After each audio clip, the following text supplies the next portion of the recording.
Hi, ഇന്നത്തെ വീഡിയോയിൽ 2024 NEET exam എഴുതാൻ പോകുന്ന കുട്ടികളുടെ പേരൻസ് അറിഞ്ഞിരിക്കേണ്ട കുറച്ച് പ്രധാനപ്പെട്ട കാര്യങ്ങളാണ് ഷെയർ ചെയ്യാൻ പോകുന്നത്. എസ്പെഷ്യലി ഈ ഒരു ലാസ്റ്റ് മന്തിൽ കുറേ പിള്ളേർ കോമൺ ആയിട്ട് എക്സ്പീരിയൻസ് ചെയ്യുന്ന കുറച്ച് പ്രശ്നങ്ങളുണ്ട്. അപ്പോൾ അതിനെക്കുറിച്ചൊക്കെ ഒന്ന് നിങ്ങളോട് പറയാൻ വേണ്ടിയാണ് ഈ വീഡിയോ. അതുകൊണ്ട് തന്നെ നിങ്ങൾ ഈ ചാനൽ സബ്സ്ക്രൈബ് ചെയ്തില്ലെങ്കിൽ പോലും ഈ വീഡിയോ മാക്സിമം ഒന്ന് ഷെയർ ചെയ്ത് കൊടുക്കാൻ ശ്രമിക്കണം. ഈ ചാനലിൻ്റെ സബ്സ്ക്രൈബേഴ്സിനോട് ഞാൻ ഒരു ദിവസം ഒരു കാര്യം ചോദിച്ചായിരുന്നു. അവരുടെ പ്രിപ്പറേഷനെ ഏറ്റവും കൂടുതൽ ഇപ്പം നെഗറ്റീവായിട്ട് എഫക്റ്റ് ചെയ്യുന്ന ടെൻഷൻ അല്ലെങ്കിൽ ഫാക്ടർ എന്താണെന്നുള്ള കാര്യം അതിനെ ബേസ് ചെയ്തൊരു പോൾ കണ്ടക്ട് ചെയ്തായിരുന്നു. അതിൽ ഏകദേശം ഒരു 1000 പിള്ളേർ വോട്ടും ചെയ്തു. അതിന്റെ റിസൾട്ട് നോക്കിയപ്പോൾ വ്യക്തമാണ്, കൂടുതൽ പിള്ളേരുടെയും ഏറ്റവും വലിയ ടെൻഷൻ എന്ന് പറയുന്നത് അവരുടെ പേരൻസിനെ ഡിസപ്പോയിന്റ് ചെയ്യോ അല്ലെങ്കിൽ അവരുടെ പേരൻസിന്റെ എക്സ്പെക്ടേഷൻ ഒത്ത് ഉയരാൻ പറ്റുമോ എന്നുള്ള ആ ഒരു പ്രശ്നമാണ്. അത്യാവശ്യം സപ്പോർട്ടീവായിട്ടുള്ള പേരൻസ് ഉള്ള എല്ലാ പിള്ളേർക്കും ഈ ഒരു ടെൻഷൻ കാണും. ഞാനും പഠിച്ച സമയത്ത് എനിക്കുണ്ടായിരുന്ന ആകെയുള്ള ടെൻഷൻ അതായിരുന്നു. ഈ ഒരു ടെൻഷൻ എക്സാമിന് മുമ്പുള്ള ഒരു ലാസ്റ്റ് 2 മന്ത്സിലൊക്കെ നല്ലോണം കൂടാൻ ചാൻസ് ഉണ്ട്. കാരണം ആ സമയത്താണ് ഫുൾ യൂണിറ്റ് മോഡൽ എക്സാംസ് ഒക്കെ സ്റ്റാർട്ട് ചെയ്യുന്നത്. അപ്പം കുറേ പേരൊക്കെ ആ ഫസ്റ്റ് എക്സാംസിന് കുറച്ചൊന്ന് മാർക്ക് താഴോട്ട് പോകും. അത് കണ്ടിട്ട് അവരുടെ കോൺഫിഡൻസും പോവും. അതുപോലെ തന്നെ പേരൻസിനും കുറച്ചൊക്കെ അത് കണ്ടിട്ടൊന്ന് പേടിയാവും. ഇതെന്ത് പറ്റി, ഇതുവരെ ഉള്ളതിനെക്കാട്ടും ബാക്കൗട്ടാണല്ലോ പോകുന്നത് എന്നുള്ളൊരു ചിന്തയൊക്കെ വരും. ആൻഡ് അത് വീണ്ടും ഈ പിള്ളേരുടെ കോൺഫിഡൻസിനെ എഫക്റ്റ് ചെയ്യും. അങ്ങനെ ഡീമോട്ടിവേറ്റഡ് ആയിട്ട് ലാസ്റ്റ് മന്ത് റിവിഷൻ ഒരുപാട് പേർക്ക് കുളമാകാറുണ്ട്. എല്ലാ വർഷവും അങ്ങനെ സംഭവിക്കാറുണ്ട്. എൻ്റെ വീഡിയോസിൻ്റെ കമൻറ്റ് സെക്ഷൻ നോക്കിയാലും അതുപോലെ തന്നെ ഇപ്പോൾ ചെറിയൊരു മെൻറ്റർഷിപ്പ് പ്രോഗ്രാം ഉണ്ട്. അതിലുള്ള പിള്ളേരോടൊക്കെ ചോദിച്ചപ്പം അവരെല്ലാം ഈ പ്രശ്നം ഫേസ് ചെയ്യുന്നുണ്ട്. കോച്ചിങ് സ്റ്റാർട്ട് ചെയ്ത സമയത്തൊക്കെ അത്യാവശ്യം കുഴപ്പമില്ലാത്ത മാർക്കുള്ള കുട്ടികൾ, അതായത് ഒരു 450, 500, 600 അടുത്തൊക്കെ മാർക്ക് കിട്ടുന്ന പല പിള്ളേർക്കും ഫൈനൽ മോഡൽ എക്സാം വരുമ്പോഴേക്കും ഒരു 300ഓ അതിൻ്റെ താഴോട്ടോ പോകാൻ നല്ല ചാൻസ് ഉണ്ട് ആദ്യത്തെ എക്സാംസിന്. അത് കാണുമ്പോൾ ഈ പിള്ളേർ ശരിക്കും ഞെട്ടും. പക്ഷേ ഇത് എക്സ്പെക്റ്റഡ് ആണ്. ആ പിള്ളേർക്ക് കറക്റ്റായിട്ടൊരു ഓറിയൻറ്റേഷൻ കിട്ടാത്തത് കൊണ്ടാണ് അവർക്ക് പെട്ടെന്ന് മാർക്ക് കുറയുമ്പോൾ അങ്ങനെ ഒരു ഷോക്കായി വന്ന് അത് കോൺഫിഡൻസിനെ എഫക്റ്റ് ചെയ്യുന്നത്. ഇവർ ഒരു വർഷമായിട്ട് കഷ്ടപ്പെട്ട് പഠിച്ചെടുത്ത കാര്യങ്ങളെല്ലാം കൂടെ ഒരുമിച്ച് ആദ്യമായിട്ട് എക്സാമിന് അപ്ലൈ ചെയ്യുന്നത് ഈ ഒരു ലാസ്റ്റ് മന്തിലോ അല്ലെങ്കിൽ ലാസ്റ്റ് 2 മന്ത്സിലൊക്കെയാണ്. ഈ ഒരു സമയത്ത് ഫസ്റ്റ് മോഡൽ എക്സാംസിനൊക്കെ നല്ല മാർക്ക് കിട്ടണമെങ്കിൽ ഇത് ആൻറ്റിസിപ്പേറ്റ് ചെയ്ത് നല്ല രീതിയിൽ റിവൈസ് ചെയ്ത് വന്ന പിള്ളേർക്ക് മാത്രമേ സാധിക്കുകയുള്ളൂ. മെജോറിറ്റി ആൾക്കാരുടെയും റിവിഷൻ ആ ഒരു ലെവൽ എത്തിയിട്ടുണ്ടാകില്ല ഈ ഫസ്റ്റ് മോഡൽ എക്സാംസിൻ്റെയൊക്കെ സമയത്ത്. പക്ഷേ ഞാൻ പറഞ്ഞ പോലെ മുമ്പ് ഒരു 500ഓ 600ഓ ഒക്കെ കിട്ടിക്കൊണ്ടിരുന്ന ഒരാൾ, അവർക്ക് അന്ന് ആ മാർക്ക് കിട്ടിയത് അവർ ക്ലാസ്സൊക്കെ നല്ലോണം കണ്ട് മനസ്സിലാക്കി അന്ന് വർക്ക് ചെയ്തതുകൊണ്ടാണ്. അപ്പം ആ ഒരു സ്റ്റുഡൻറ്റിന് ഇപ്പം പെട്ടെന്നൊരു 300 ആയാലും ഈ ലാസ്റ്റ് മന്ത് നല്ലോണം റിവൈസ് ചെയ്താൽ തിരിച്ച് ആ പഴയ ലെവലിലോട്ട് എത്താൻ പറ്റും. പിള്ളേർക്ക് പെട്ടെന്ന് മാർക്ക് കുറയുമ്പോൾ ഉറപ്പായിട്ടും കുറച്ച് കോൺഫിഡൻസ് കുറഞ്ഞ് അവരുടെ മോട്ടിവേഷനൊക്കെ ഒന്ന് കുറയും. ആ ഒരു സമയത്ത് അവർക്ക് പേരൻസിൻ്റെ സപ്പോർട്ട് വളരെ അത്യാവശ്യമാണ്. അതുപോലെ തന്നെ ഫൈനൽ മോഡൽ എക്സാംസിനാണ് ടീച്ചേഴ്സൊക്കെ മാക്സിമം എഫേർട്ട് ഇട്ട് ക്വസ്റ്റ്യൻ പേപ്പർ സെറ്റ് ചെയ്യുന്നത്. ഈ വർഷം വരാൻ ചാൻസ് ഉള്ള ക്വസ്റ്റ്യൻസൊക്കെ അവരൊന്ന് പ്രെഡിക്റ്റ് ചെയ്യാൻ ശ്രമിച്ച് അതുപോലത്തെ ക്വസ്റ്റ്യൻസും ആൻഡ് പല ചാപ്റ്റേഴ്സൊക്കെ കമ്പൈൻ ചെയ്ത് കുറച്ച് കോംപ്ലിക്കേറ്റഡ് ആയിട്ടുള്ള രീതിയിലൊക്കെ ക്വസ്റ്റ്യൻസ് മോഡൽ എക്സാംസിനാണ് പ്രിപ്പയർ ചെയ്യുന്നത്.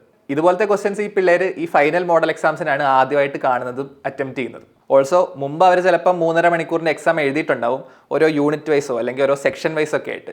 ബട്ട് അതുപോലെയല്ല, നമുക്ക് ഫുൾ കാര്യങ്ങളും കൂടെ പഠിച്ച് എടുത്ത് അത് ആ 3.5 മണിക്കൂർ ഇൻറ്റൻസ് ആയിട്ട് അപ്ലൈ ചെയ്യുക എന്നുള്ളത്. അതിനാവശ്യമുള്ള മെൻ്റൽ സ്റ്റാമിന കുറച്ചുകൂടെ കൂടുതലാണ്.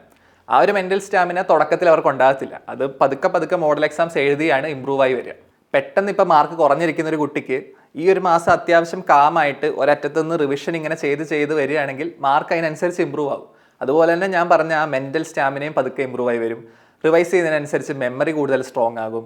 എക്സാം സമയത്തെ ടൈം മാനേജ്മെൻറ്റും ആൻഡ് എക്സാം സമയത്തെ സ്ട്രെസ് മാനേജ്മെൻറ്റും ഈ പറഞ്ഞ കാര്യങ്ങളൊക്കെ ഈ ഇനിയുള്ള മോഡൽ എക്സാംസ് എഴുതി പതുക്കെ ഇമ്പ്രൂവ് ആയി വരും. പക്ഷെ അങ്ങനെ സംഭവിക്കണമെങ്കിൽ ആ കുട്ടി ഇനിയുള്ള ദിവസങ്ങളിൽ കൺസിസ്റ്റൻ്റ് ആയിട്ട് വർക്ക് ചെയ്യാൻ പറ്റണം. അങ്ങനെ കൺസിസ്റ്റൻ്റ് ആയിട്ട് അവർക്ക് വർക്ക് ചെയ്യാൻ തോന്നണമെങ്കിൽ അവർക്ക് കറക്റ്റ് ആയിട്ടുള്ള ഡയറക്ഷൻസും കൊടുക്കണം. അതിന് പറ്റിയൊരു സ്റ്റഡി എൻവയൺമെൻറ്റ് അവർക്ക് ഉണ്ടായിരിക്കണം. മക്കളുടെ റിസൾട്ട് പെട്ടെന്ന് ഡൗൺ ആയത് കണ്ടപ്പോൾ നിങ്ങൾക്കും ചിലപ്പോൾ ടെൻഷനൊക്കെ ആയിട്ടുണ്ടാവും. കുറേ പേരൊക്കെ ലോണൊക്കെ എടുത്തിട്ടായിരിക്കും ഇപ്പം കോച്ചിങ് ഒക്കെ ചെയ്യുന്നത്. അങ്ങനെ ഒരുപാട് ടെൻഷൻസ് നിങ്ങളുടെ മനസ്സിലുണ്ടാവും. പക്ഷേ ഈ ടെൻഷൻസൊക്കെ ആ പിള്ളേരോട് ഷെയർ ചെയ്താൽ അവർ ഓൾറെഡി ഡൗൺ ആയിട്ടിരിക്കുകയാണ്. അവിടുന്ന് പിന്നെയും കുറച്ചും കൂടെ അവർ ഡീമോട്ടിവേറ്റഡ് ആവും. അതുകൊണ്ട് തന്നെ ഈ ലാസ്റ്റ് മന്തിൽ നിനക്ക് എന്ത് പറ്റിയടാ, അല്ലെങ്കിൽ നീ ഇപ്പോൾ ഉഴപ്പാൻ തുടങ്ങിയോ, ചിലവാക്കി കാശെല്ലാം വെറുതെ ആകുമോ, ഇതുപോലത്തെ ചോദ്യങ്ങളൊന്നും മാക്സിമം അവരോട് ചോദിക്കാതിരിക്കുക. നിങ്ങൾ ചിലപ്പോൾ അത് തമാശയ്ക്ക് ചോദിക്കുന്നതായിരിക്കും, പക്ഷേ അത് അവരുടെ തലയിലുണ്ടാവും എക്സാം തീരുന്നവരെ. ഒരുപാട് ഇങ്ങനത്തെ ടെൻഷൻ കൂടുമ്പം നമ്മുടെ എല്ലാം ബ്രെയിൻ ഓട്ടോമാറ്റിക്കലി ഒരു ഫ്ലൈറ്റ് മോഡിലോട്ട് പോകും. അങ്ങനെ സംഭവിക്കുമ്പോഴാണ് ഇപ്പോഴത്തെ ആ ഒരു റിയാലിറ്റി, ഈ ടെൻഷൻസ് ഒക്കെ ഒന്ന് എസ്കേപ്പ് ചെയ്യാൻ വേണ്ടി ഒന്നെങ്കിൽ അവർ ഫോൺ കുറേ നേരം ഉപയോഗിക്കും, അല്ലെങ്കിൽ അവരുടെ ക്ഷീണം കൂടിയിട്ട് അവരുടെ ഉറങ്ങുന്ന സമയമൊക്കെ കൂടും. ഇങ്ങനെ സമയം പോകാതിരിക്കണമെങ്കിൽ ആ ഡൗൺ ആയിരിക്കുന്ന അവരുടെ കോൺഫിഡൻസ് ഒന്ന് പതുക്കെ കൂട്ടിക്കൊണ്ട് വരണം. എന്നിട്ട് അവർ സമാധാനമായിട്ട് അവരുടെ റിവിഷൻസ് ഒന്ന് റെഡിയാക്കുമ്പോഴേക്കും റിസൾട്ടും കൂടും. ഒറ്റയടിക്ക് കൂടത്തില്ല. ഇപ്പം മാർക്ക് കുറഞ്ഞിരിക്കുന്ന ഒരാൾ ഒരാഴ്ചയൊക്കെ റിവൈസ് ചെയ്ത് കഴിയുമ്പോഴേക്കും അതിന് ശേഷമുള്ള എക്സാംസിനായിരിക്കും ചിലപ്പോൾ മാർക്ക് കൂടുന്നത്.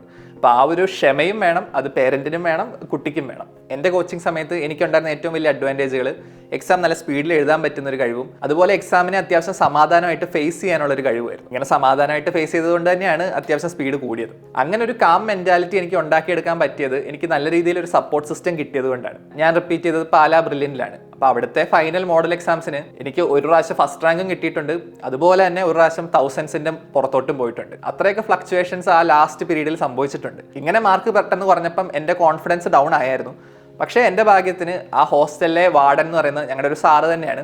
ആ സാറ് ഇതുപോലത്തെ കാര്യങ്ങളൊക്കെ മുൻ വർഷങ്ങളിൽ കണ്ടിട്ടുള്ളത് കൊണ്ട് ആ സാറ് എന്നെ പറഞ്ഞ് സമാധാനിപ്പിച്ചു. ഇത് കുഴപ്പമില്ല, ഇത് കാര്യമാക്കേ വേണ്ട, നീ മുമ്പ് എങ്ങനെയാണോ പഠിച്ചുകൊണ്ടിരുന്നത് അതുപോലെ തന്നെ പഠിച്ചാൽ മതി, മാർക്ക് പിന്നെയും പഴയ പോലെ ആയിക്കോളും എന്ന് പറഞ്ഞൊരു കോൺഫിഡൻസ് തരാൻ അവിടെ ഒരു സപ്പോർട്ട് സിസ്റ്റം കിട്ടി. അതിനേക്കാൾ ഇമ്പോർട്ടൻ്റ് ആയിട്ട് എൻ്റെ മാർക്കൊക്കെ എത്ര കുറഞ്ഞാലും വീട്ടിൽ ചിലപ്പോൾ ടെൻഷൻ കാണുമായിരിക്കും, പക്ഷേ അച്ഛനും അമ്മയൊക്കെ എടാ അതെന്തേലും ആയിക്കോട്ടെ, നീ നിനക്ക് ചെയ്യാൻ പറ്റുന്നതിൻ്റെ മാക്സിമം ചെയ്താൽ മതി, ബാക്കി നമുക്ക് നോക്കാം, അങ്ങനെ ഒരു സെൻറ്റൻസ് ഇടയ്ക്കിടയ്ക്ക് എന്നോട് പറയുമായിരുന്നു. And that was my biggest strength. ആ ഒരു സെൻറ്റൻസ് ഇടയ്ക്കിടയ്ക്ക് കേൾക്കുമ്പോൾ തന്നെ മനസ്സങ്ങ് സമാധാനമാവും. സമാധാനമായി കഴിയുമ്പം റിവിഷനും ബാക്കി പഠനവും ഒക്കെ കുറച്ചൊക്കെ സ്മൂത്തായി വരും. എല്ലാ ദിവസവും പെർഫെക്റ്റ് ആയിട്ട് പോകത്തില്ല, പക്ഷേ ഈ ലാസ്റ്റ് ഒരു മാസത്തെ ആ ഒരു പ്രഷറിൻ്റെ ഇടയിൽ മാക്സിമം പഠിക്കണമെങ്കിൽ ഇതുപോലത്തെ ഒരു സപ്പോർട്ട് സിസ്റ്റം ആവശ്യമുണ്ട്. ഞാൻ 10ാം ക്ലാസ് ഇവിടെ നാട്ടിലൊരു സ്കൂളിൽ തന്നെയാണ് പഠിച്ചത്. 10ാം ക്ലാസ്സിലെ ടോപ്പേഴ്സ് ലിസ്റ്റിലൊക്കെ ഉണ്ടായിരുന്നു.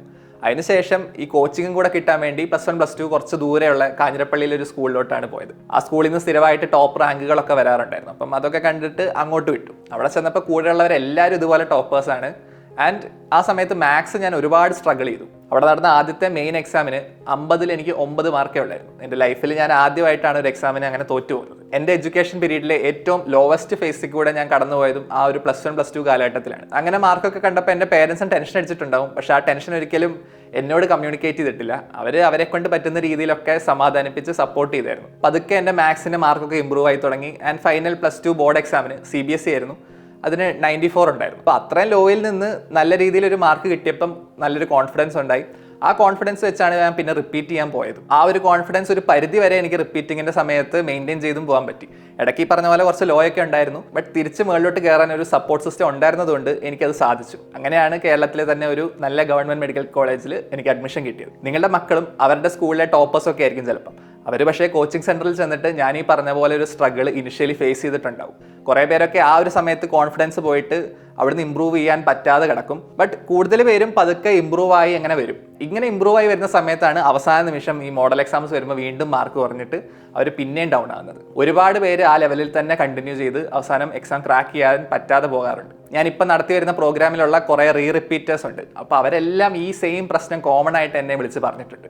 മുൻ വർഷത്തെ എക്സാമിന് ലാസ്റ്റ് മന്ത് റിവിഷൻ കുളവായതുകൊണ്ട് മാത്രമാണ് അവർക്കൊക്കെ കിട്ടാതെ പോയത്. അതുകൊണ്ട് ഈ വീഡിയോ കാണുന്ന രക്ഷിതാക്കളുടെ കുട്ടികൾക്ക് ഈ ഒരു പ്രശ്നം വരാതിരിക്കാൻ നമ്മൾ മാക്സിമം ശ്രമിക്കണം. അതുകൊണ്ട് തന്നെയാണ് ഞാൻ പറഞ്ഞത് ഈ വീഡിയോ മാക്സിമം ഒന്ന് ഷെയറും കൂടെ ചെയ്യണം. ഈ പറഞ്ഞ കാര്യങ്ങളൊക്കെ എല്ലാ പേരൻസിനും അറിയുന്നുണ്ടാകത്തില്ല. അവരെ ജോലിയുടെ തിരക്കിൽ എങ്ങനെ പോകുമ്പം ഇടയ്ക്കിടയ്ക്കൊക്കെ ശ്രദ്ധിക്കാൻ പറ്റുന്നുണ്ടാവുള്ളൂ. പക്ഷെ അവരും ഇതൊക്കെ അറിഞ്ഞിരുന്നാൽ അവരുടെ പിള്ളേർക്ക് നല്ല രീതിയിൽ സപ്പോർട്ട് കൊടുക്കാൻ പറ്റും. ഇതൊക്കെ ഒന്ന് ഷെയർ ചെയ്യാൻ വേണ്ടിയായിരുന്നു ഈ വീഡിയോ. ഞാൻ പറഞ്ഞ കാര്യങ്ങളൊക്കെ മനസ്സിലായി എന്ന് വിശ്വസിക്കുന്നു. സ്കൂൾ ടൈമിലെ പോലെയും കോളേജ് ടൈമിലെ പോലെയൊന്നും ഈ പിള്ളേർക്ക് കോച്ചിങ്ങിന്റെ സമയത്ത് അവർക്ക് ഒരുപാടൊന്നും ഉഴപ്പൊന്നും ഉണ്ടാകത്തില്ല. അങ്ങനെ ഒരു അറ്റ്മോസ്ഫിയർ അല്ല. ഒരു കോച്ചിങ് സെന്ററിൽ ചെന്നിട്ട് ഒരു പരിധിക്ക് അപ്പുറത്തോട്ടൊന്നും ഉഴപ്പാൻ പറ്റത്തില്ല അവിടെ. അതുപോലെ വീട്ടിലിരുന്ന് പഠിക്കുന്ന കുട്ടികളും അവരിടുന്ന എഫേർട്ട് നിങ്ങൾ കാണുന്നുണ്ട്. അതുകൊണ്ട് ഇപ്പം മാർക്ക് കുറഞ്ഞിട്ടുണ്ടെങ്കിൽ അതിന്റെ കാരണങ്ങൾ ഇതൊക്കെ ആയിരിക്കും എന്നൊന്ന് മനസ്സിലാക്കി അവരെ ഒന്ന് സപ്പോർട്ട് ചെയ്ത് കൊടുത്താൽ അവർ നല്ല മാർക്കിലോട്ട് ഈ ഒരു മാസം കൊണ്ടും ചിലപ്പോൾ എത്തും. അതുകൊണ്ട് അതിന് മാക്സിമം ഒന്ന് ശ്രമിക്കണം. ഇതുപോലെ മറ്റൊരു ഇമ്പോർട്ടൻറ്റ് ടോപ്പിക്കുമായിട്ട് അടുത്ത വീഡിയോയിൽ കാണാം.